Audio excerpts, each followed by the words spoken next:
நீங்கள் பார்த்து கொண்டிருப்பது 24 நியூஸ் தமிழ். நாகர்கோவில் மாநகராட்சியின் அவல நிலை.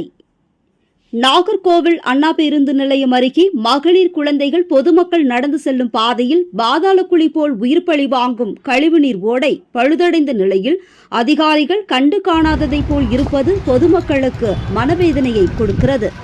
மேலும் மாநகராட்சி அதிகாரிகள் கவனத்திற்கு கொண்டு சென்றும் அவற்றை பொருட்படுத்தாமல் மாநகராட்சி அதிகாரி மெத்தனப்போக்காக நடந்து கொள்கிறார்கள். இதனால் உயிர் பலி ஏற்படும் அவலநிலை உருவாக்கும் முன்பே அதிகாரிகள் உடனடியாக இதற்கு தீர்வு காண வேண்டும் என்று அவ்வழியே பஸ் நிலையத்திற்கு வரும் பயணிகளும் பொதுமக்களும் அச்சத்துடன் செல்கின்றனர்.